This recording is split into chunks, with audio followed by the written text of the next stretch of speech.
फिर हम लोग बात करेंगे चैप्टर 10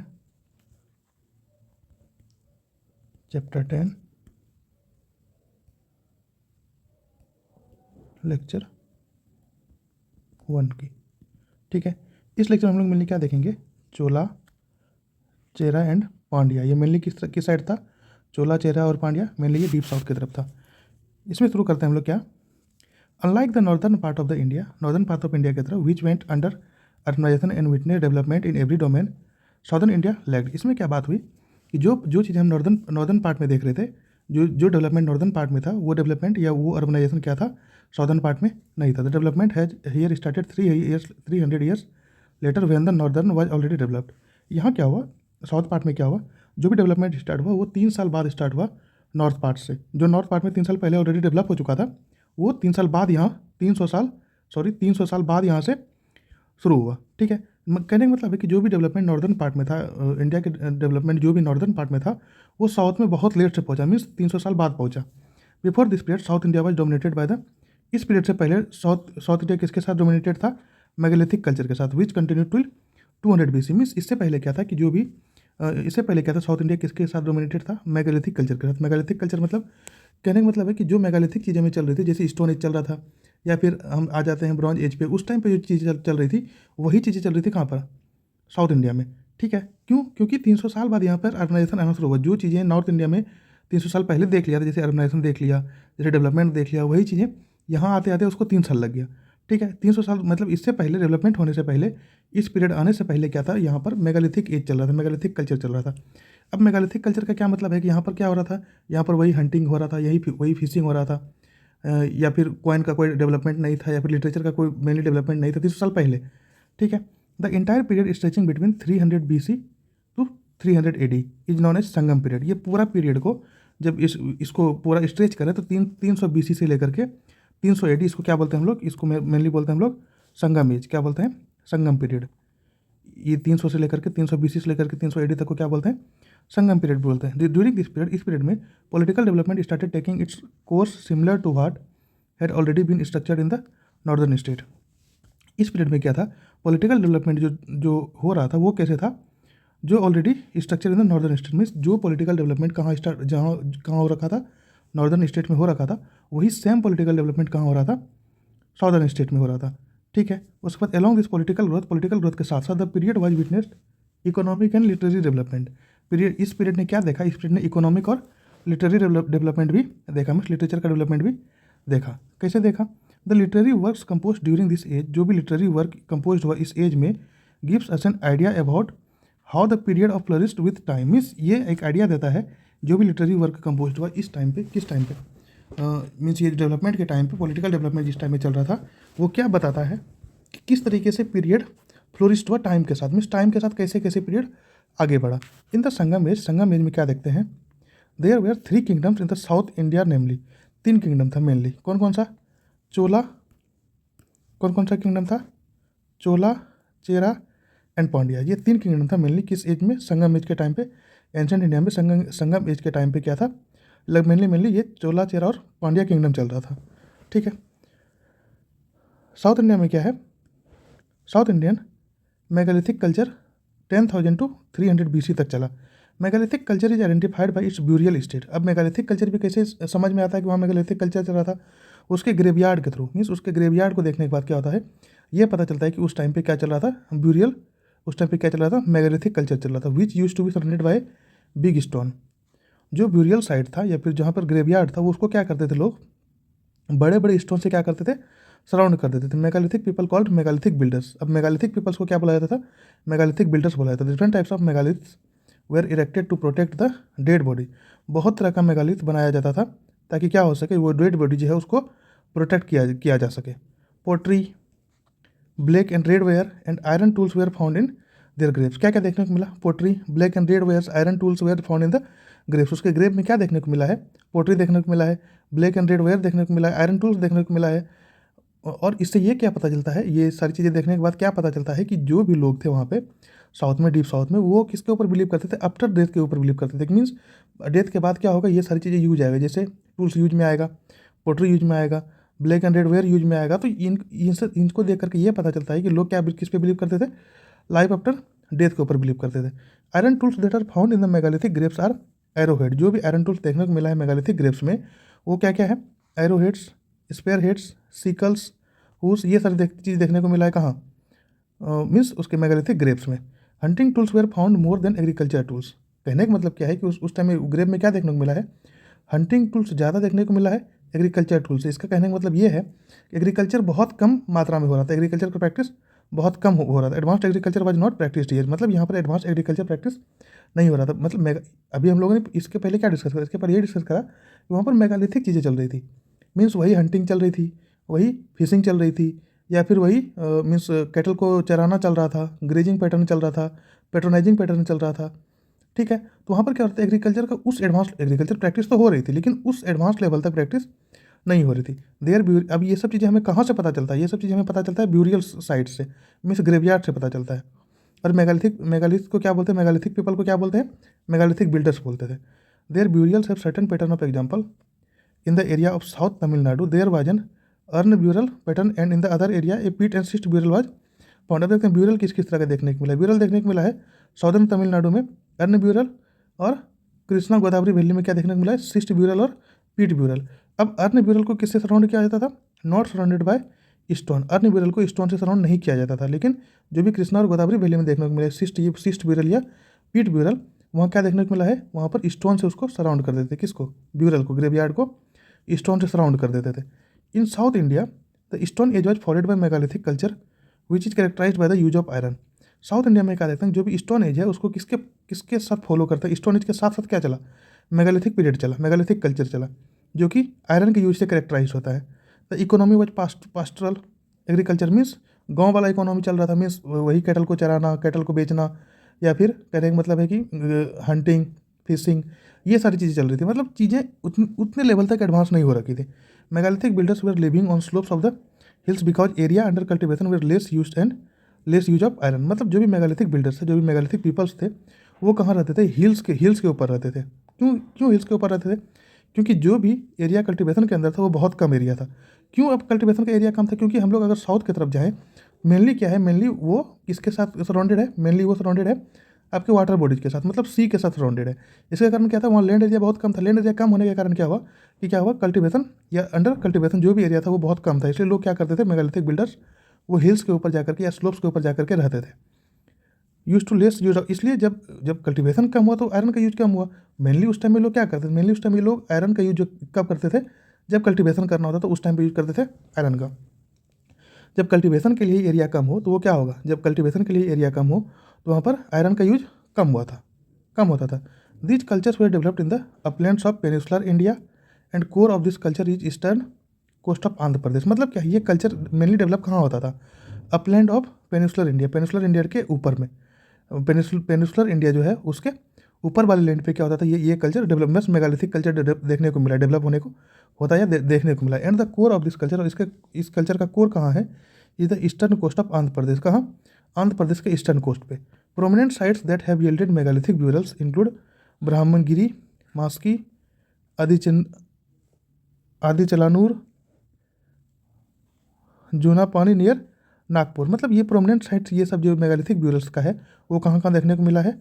ब्राह्मणगिरी, मस्की कर्नाटक, तमिलनाडु और महाराष्ट्र में मेनली ये देखने को मिला है।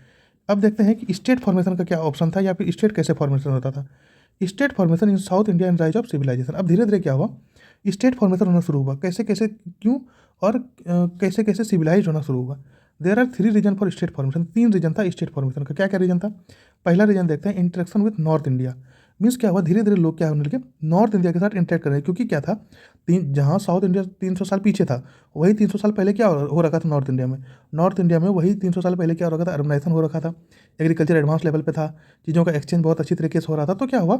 इंटरेक्शन होना शुरू हुआ किसके साथ? नॉर्थ इंडिया के साथ। Historically there have been cultural and economic interaction between North India and region of South India. क्या, किस चीज़ का इंटरेक्शन हुआ? Have been cultural and economic interaction. किस चीज़ का इंटरेक्शन हुआ? कल्चरल और इकोनॉमिक इंटरेक्शन हुआ। किसके किसके बीच में? नॉर्थ इंडिया और साउथ इंडिया के बीच में। This interaction facilitate the exchange of idea. ये इंटरेक्शन क्या हुआ? आइडिया को एक्सचेंज करा कि नॉर्थ इंडिया में क्या आइडिया था और साउथ इंडिया में उसी आइडिया को क्या हुआ? साउथ इंडिया वाले यूज किए। टेक्नोलॉजी, आइडिया को इंटरेक्शन हुआ, आइडिया एक्सचेंज हुआ, टेक्नोलॉजी एक्सचेंज हुआ। एडमिनिस्ट्रेटिव प्रैक्टिस एक्सचेंज हुआ, contributing to the emergence of centralise political entities. और धीरे धीरे क्या हुआ, इन चीज़ों को जब एक्सचेंज हुआ तो क्या हुआ, सेंट्रलाइज पॉलिटिकल क्या हो गया, इमरजेंस होना शुरू हुआ। और यही चीज़ें क्या करा, डेवलपमेंट में, स्टेट फॉर्मेशन या सिविलाइजेशन साउथ इंडिया को डेवलपमेंट में हेल्प करे। तो पहला रीजन है। दूसरा रीजन क्या हुआ, Janus Buddhist missionaries impact and ब्राह्मण मिशनरीज इन्फ्लुएंस। मतलब जैन और बुद्धिस्ट का मिशनरी का जो इम्पैक्ट रहा और ब्राह्मण मिशनरी का इन्फ्लुएंस, ये सब ने क्या करा, वहाँ पर हेल्प करा किसको डेवलप करने में, साउथ इंडिया को डेवलप करने में। The influence of Jain and Buddhist missionaries began to be significant from around the 4th century onward. क्या है, जो भी इन्फ्लुएंस था जैन और बुद्धिज्म का मिशनरीज का, वो शुरू कहाँ से हुआ, 4th सेंचुरी ऑनवर्ड से कहाँ शुरू हुआ, वो शुरू हो गया साउथ इंडिया में। There teaching and practices spread across south India. अब उसके टीचिंग, पढ़ाई का तरीका या फिर जो भी प्रैक्टिसेस चल रही थी, वो धीरे धीरे क्या हो रहा था, साउथ इंडिया में बढ़ रहा था। वो धीरे धीरे क्या हो रहा था, साउथ इंडिया में बढ़ रहा था। Establishing monastic institution and influencing societal norms. इससे क्या इस्टेब्लिश हुआ, monastic institution and influencing societal norms, और सोसाइटल नॉर्म्स इन्फ्लुएंस्ड हुआ।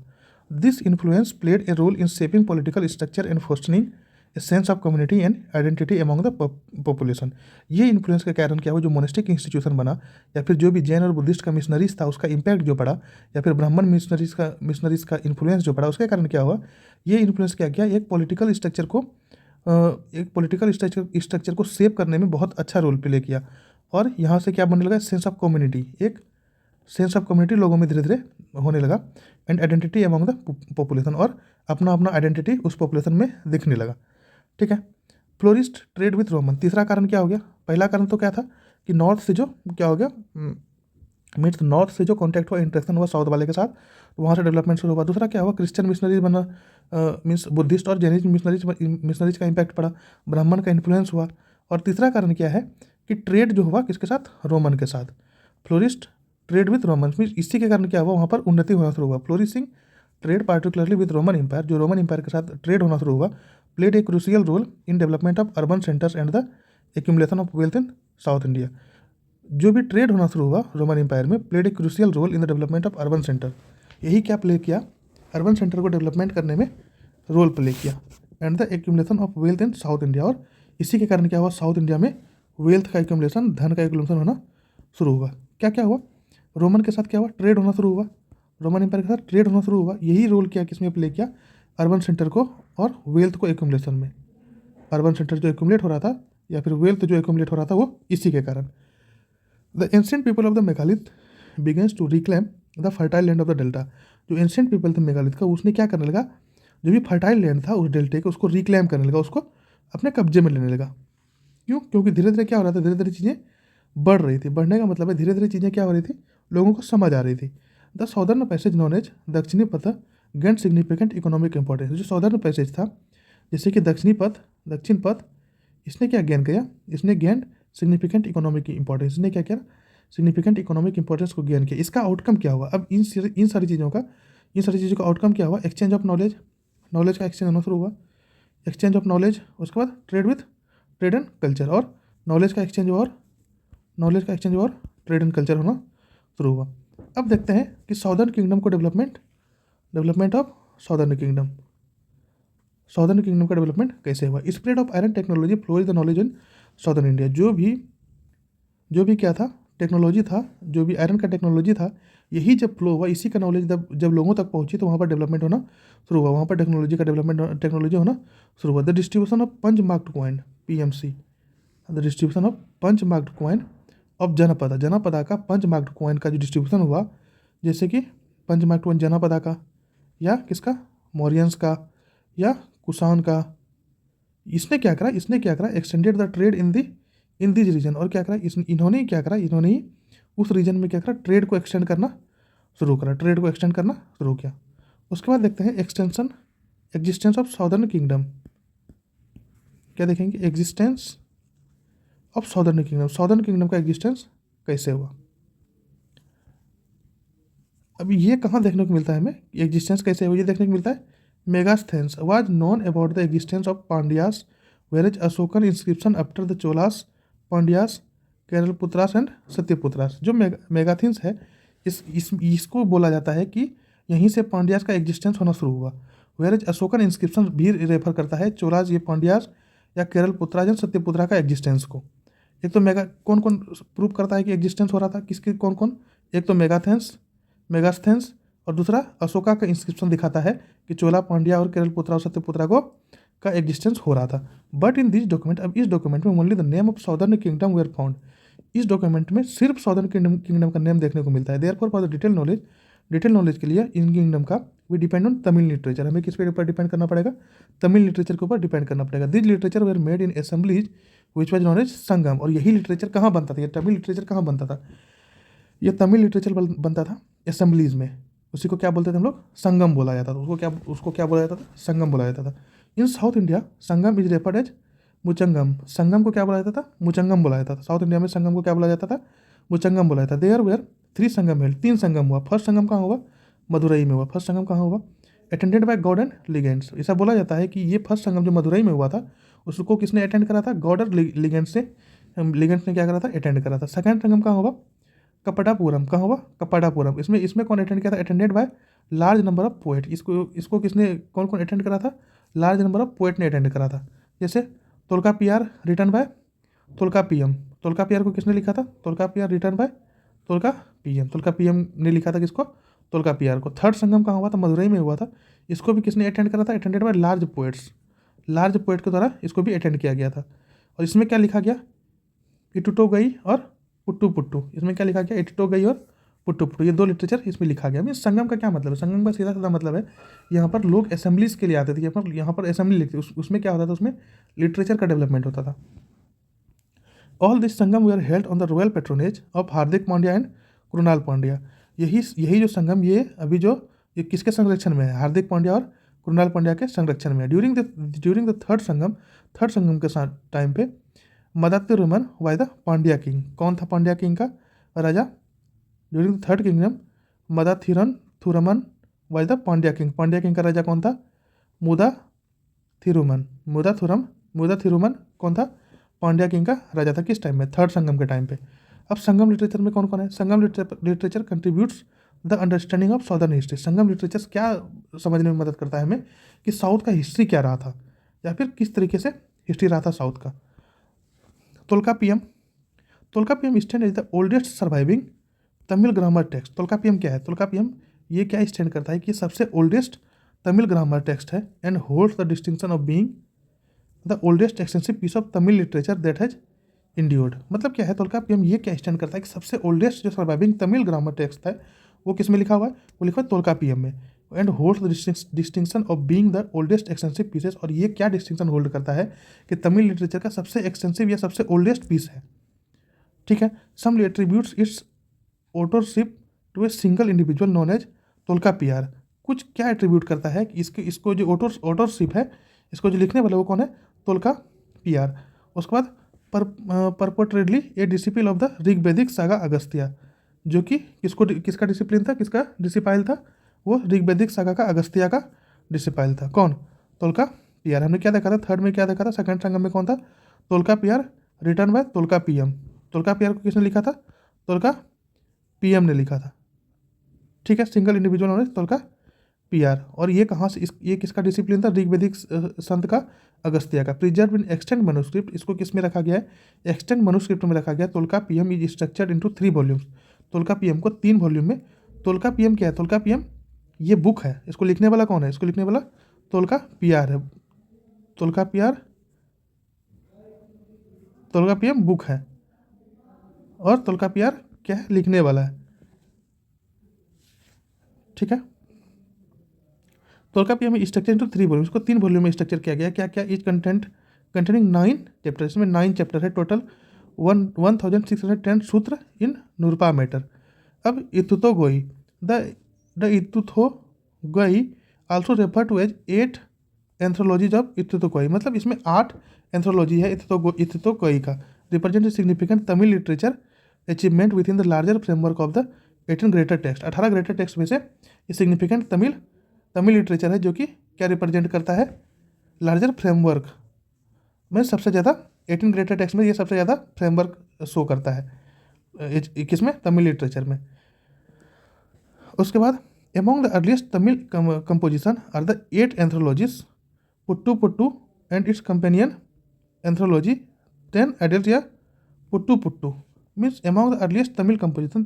अर्लीस्ट तमिल कंपोजिशन में क्या देखेंगे, अर्लीस्ट तमिल कंपोजिशन के साथ साथ इसमें 8 एंथ्रोलॉजीज था, ठीक है, comprising 8 distinct works, 8 distinct work को देखते हुए इथिथोगोई इंक्लूड्स एन गुरु नारू, नारायणी, अगनारू, पुरानारू, कुरुतोगई, कालितोगोई, परिपडल, पेड्रूपट्टू। ये सारे 8 क्या है, 8 डिस्टिंक्ट वर्क्स है। इन्हीं सब चीज़ को मिलकर क्या बना है, इटितोगोई बना है। अब आते हैं पुट्टू पुट्टू पे, पट्टू पुट्टू पे।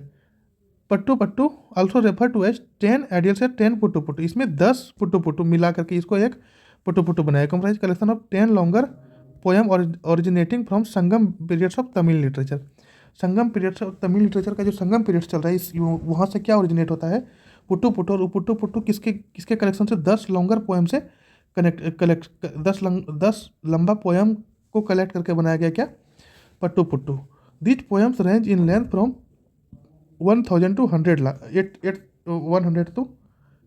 लाइन्स, मतलब 100 से लेकर के 800 लाइन देखने को मिलता है एक पोएम का रेंज है। एंड एमोंग देम, और इसके साथ साथ नकीरास रिनोड, तिरुमुरु, कारुपाई। और इसके साथ साथ नकीरास को क्या रिनोड करता है, तिरुमुरु, कारुपाई। अब क्या आते हैं मलई पुट्टू पे। The puttu puttu encompass 10 individual works. Puttu puttu क्या है, लगभग 10 इंडिविजुअल अलग अलग वर्क से बना हुआ है। अब ये 10 वर्क, 10 अलग अलग वर्क, 10 अलग अलग वर्ड, या फिर 10 अलग अलग वर्क, यही है, ठीक है। अब Ettuthokai and Pattu Pattu as referred as Melkanakku, they are narrative text where stories are narrated. Ettuthokai और पुट्टू पुट्टू को मिला करके क्या करते हैं, मेलाका नक्कू बोलते हैं उसको रेफर क्या करते हैं, Melkanakku. They are narrative text where stories are narrated. ये नरेटिव टेक्स्ट है जहाँ पर स्टोरी नरेटेड किया गया, ये नरेटिव टेक्स्ट है जहाँ पर स्टोरी नरेटेड किया है मेनली, ठीक है। अब देखते हैं 3 किंगडम का राइज कहाँ से हुआ, rise of 3 kingdoms. After the 4th century AD में we can see that Brahmanical influence even, हम लोगों ने क्या देखा कि 4th सेंचुरी के बाद हमें क्या देखने को मिला है, ब्राह्मणिकल इन्फ्लुएंस देखने को मिला है। Even many elements of Tamil culture, बहुत तमिल कल्चर के एलिमेंट्स के बाद भी also spread to the north and Brahmanical text Kaveri come to the regarded as one of the holy rivers of the country। बहुत सारे तमिल कल्चर के बाद, तमिल कल्चर स्प्रेड होने के बाद हमें क्या देखते हैं, नॉर्थ में northern Brahmanical text Kaveri came to be regarded. जो ब्राह्मणिकल टेक्स्ट कावेरी है वो क्या रिगार्ड होने लगा, one of the holy river of the country, एक पवित्र नदी देश का। In the end we can say southern kingdom would not have developed without the spread of iron technology which promoted forest cleaning and plough cultivation. एक last हम लोग ये कह सकते हैं, जो साउदर्न किंगडम है वो क्या हुआ था, वो डेवलप नहीं हुआ था, या फिर वो डेवलप नहीं हो सकता था किसके बिना, आयरन टेक्नोलॉजी के बिना, या फिर without the spread of iron technology, बिना आयरन टेक्नोलॉजी के स्प्रेड होने से वो क्या हो सकता है, डेवलप नहीं हो सकता था। Which promoted forest cleaning and plough cultivation, और जिसके कारण क्या हुआ, यही आयरन टेक्नोलॉजी के एडवांसमेंट के कारण क्या हुआ, वहाँ पर प्रमोटेड फॉरेस्ट क्लीनिंग, और वहाँ पर क्या प्रमोटेड हुआ, फॉरेस्ट क्लीनिंग प्रमोटेड हुआ, एंड प्लॉ कल्टिवेशन, और प्लॉ का कल्टिवेशन शुरू हुआ। Flourishing trade with Roman empire, जो भी ट्रेड हो रहा था रोमन एम्पायर के साथ, also contributed to the formation of 3 state respectively.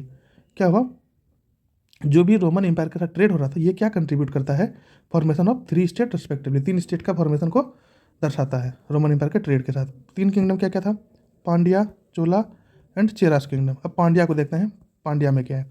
They ruled over southern Tamil Nadu, ये कहाँ रूल करता था, साउदर्न तमिलनाडु की तरफ, including modern district of Tirunelveli, Ramnad and Madurai. अभी के लोकेशन पर अगर देखें तो इसका कहाँ राज था, यहाँ पर तिरुनेलवेली, रामनद एंड मदुरई। कैपिटल इसका कहाँ था, Madurai. Greek ambassador Megasthenes mention Pandya kingdom was celebrated for pearl. Greek ambassador Megasthenes जो है, ये मेगास्थन क्या है, मेगास्थन एक बुक है या फिर एक एक क्या है, एक मीन्स इंस्क्रिप्शन है, जो कि क्या, जिसमें कि क्या मेंशन है, पांड्या किंगडम जो था उसको क्या सेलिब्रेटेड करता था, एक पर्ल, एक मोती की तरह सेलिब्रेट किया जाता था। The literature compiled in the Tamil academics, जो तमिल एकेडमिक्स में लिटरेचर को कंपाइल किया गया है in the early centuries called Sangam literature, उसको क्या बोलते हैं, Sangam literature, refers to the, उसमें क्या लिखा गया है, Pandya rulers, but it does not give the connected account, लेकिन उसमें कोई कनेक्शन नहीं देखने को मिला है, फिर कोई कनेक्टेड अकाउंट देखने को नहीं मिला है। फ्रॉम दिस लिटरेचर, इस लिटरेचर से it is evident Pandya rulers performed वैदिक सेक्रीफाइस, इस लिटरेचर से क्या देखने को मिला है कि पांड्या रूलर जो था वो क्या परफॉर्म करता था, वैदिक सेक्रीफाइस। और वैदिक सेक्रीफाइस कौन करता था? वैदिक सेक्रीफाइस ब्राह्मणिकल इन्फ्लुएंस ही करता था in early Christian era. Early Christian era में क्या था, जो वैदिक इन्फ्लुएंस था वो कौन करता था? वो करता था आपका ब्राह्मणिकल इन्फ्लुएंस ही करता था। The main interest of political history of these three kingdoms lie in the continuous wars they fought with one another and also with Sri Lanka. The main interest of political history, जो political history का main interest था इन तीन kingdom में, वो continuous war with they fought with one another. मतलब एक क्या करता था, ये तीनों अपने आप में लड़ते थे। चोला, चेरा और पांड्या ये क्या करते थे, तीनों अपने आप में लड़ते थे। और कभी कभी क्या होता था, एंड ऑल्सो विथ श्रीलंका, और इनका लड़ाई किसके साथ होता था? श्रीलंका के साथ भी होता था। Although these wars weaken them. इसके कारण क्या हुआ कि ये वार्स ने, ये जो लड़ाई लड़ते थे ये तीनों आपस में, इसको इन्होंने क्या करा, इसको वीक कर दिया। They profited from their natural resources and foreign trade. और वो क्या होता था, प्रॉफिट होता था कहाँ से? उसके बाद फिर वो जब वीकेंड हो जाते थे तो वो प्रॉफिट कहाँ से कमाते थे? नेचुरल रिसोर्सेज और फॉरेन ट्रेड से। These kingdoms are rich in. ये किंगडम किस में रिच था, किस में ज़्यादा तेज था? दे ग्रू स्पाइसेस। स्पाइसेस को ग्रू करता था, स्पेशली पीपर। क्या स्पाइसेस था? Pepper. Which had great demand in the western world, जिसका कि ग्रेट बहुत ज़्यादा डिमांड था वेस्टर्न वर्ल्ड में। Their elephant supplied ivory. Elephant का जो दांत होता है ivory. Which also had great demand in west, जो कि सबसे ज़्यादा डिमांड था कहाँ पर? वेस्ट में। The sea yielded pearl. जो सी में मोती होती थी, समुद्र में मोती होती थी, वो माइंस प्रोड्यूस प्रीशियस स्टोन्स। जो माइंस करते थे उसमें प्रीशियस स्टोन्स देखने को मिलता था। They also produce muslin and silk. Uraiyur was noted for the east cotton trade. Means इन्होंने क्या प्रोड्यूस करता था? मसलिन और सिल्क उरायूर, जो कि क्या noted for its cotton trade. किस लिए नोटेड क्या गया है? कॉटन ट्रेड के लिए नोटेड किया गया है। In ancient time the Tamil traded with Greek और Hellenistic king of Egypt. Ancient time में तमिल किसके साथ ट्रेड करते थे? ग्रीक के साथ। और हेलिस्टिक किंगडम ऑफ इजिप्ट किसके साथ ट्रेड करता था? ग्रीक और इजिप्ट के साथ। Arabia on one side and with Malay archipelago and from there with China on the other. एक साइड मलेशिया, एक साइड अरेबिया और दूसरे साइड चाइना, इसके साथ ट्रेड करते थे। As a result of this several words for rice, ginger, cinnamon and other articles in Greek language are derived from Tamil language. क्या है? इसी के कारण क्या देखने को मिलता है कि जो भी तमिल लैंग्वेज में है, जैसे राइस का अलग वर्ड देखने को मिला है, जिंजर का अलग वर्ड देखने को मिला है, सिनेमन का अलग वर्ड देखने को मिला है, जो कि ग्रीक लैंग्वेज में देखने को मिला है। क्यों? क्योंकि ये क्या करते थे, ये ट्रेड किसके साथ करते थे? ग्रीक के साथ और इजिप्ट के साथ एक साइड, उसके बाद अरेबिया के साथ एक साइड और चाइना के साथ एक साइड। ठीक है। When Egypt become a prominence of Roman empire, जब इजिप्ट बन गया क्या? रोमन एम्पायर का province. And when the monsoon was discovered in 1 AD, trade got huge attack. मतलब क्या हुआ कि जैसे ही इजिप्ट क्या बना, इजिप्ट बन गया आपका रोमन एम्पायर का प्रोविंस, तो उस समय क्या हुआ कि मानसून को डिस्कवर किया गया 1 AD के आसपास। Trade got huge attack. और उसके बाद फिर क्या हुआ? ट्रेड धीरे धीरे अटैक पे आने लगा, बहुत ज़्यादा अटैक हुआ ट्रेड के ऊपर। सॉरी। फॉर फर्स्ट 2.5 सेंचुरी, पहला फर्स्ट 2.5 सेंचुरी में southern kingdom had lucrative trade with Roman. पहला 1.5 सेंचुरी में क्या हुआ है? सॉदर्न किंगडम किसके साथ था? ट्रेड रोमन के साथ जो ट्रेड कर रहा था उसमें बहुत अच्छा पैसे कमा रहा था, बहुत अच्छा पैसे कमा रहा था। कौन? Southern kingdom. With the decline of this, इस ट्रेड को डिक्लाइन के बाद किंगडम्स आल्सो डिक्लाइन, किंगडम भी धीरे धीरे क्या होने लगा? डिक्लाइन होने लगा। अब उसमें इंपॉर्टेंट किंग कौन कौन था? इंपॉर्टेंट किंग कौन कौन था? कौन कौन था?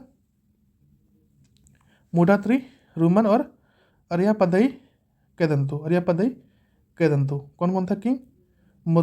मोदात्री, रोमन और आर्यापडई कैडेंटो। आज का लेक्चर हम लोग क्या करते हैं? आज का लेक्चर हम लोग यहीं तक रखते हैं। अब अगर हम लोग आगे बढ़े तो क्या हो जाएगा? थोड़ा लंबा लेक्चर चले जाएगा, इसलिए आज का लेक्चर हम लोग यहीं तक ख़त्म करते हैं। Thank you so much. थोड़ा बीच में लेक्चर आना बंद हो गया था, थोड़ा मैं I am not feeling well, तो इसके कारण ही लेक्चर थोड़ा बंद हो गया था। तो अब से हम लोग कंटिन्यू करेंगे इसको, इसलिए नेक्स्ट लेक्चर हम लोग पढ़ेंगे। अभी हम लोगों ने क्या पढ़ लिया? चोला पढ़ लिया, पांड्यास पढ़ लिया। अब क्या रह गया?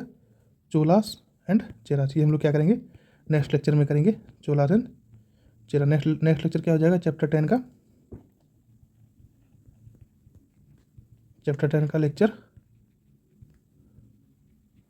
लेक्चर 2। ठीक है। इस लेक्चर में हम लोग क्या बात करेंगे? इस लेक्चर में हम लोग बात करेंगे चोलास और चेरास का। ठीक है। तब तक के लिए stay tuned. Thank you so much. Take care. Good bye. जय हिंद, जय भारत।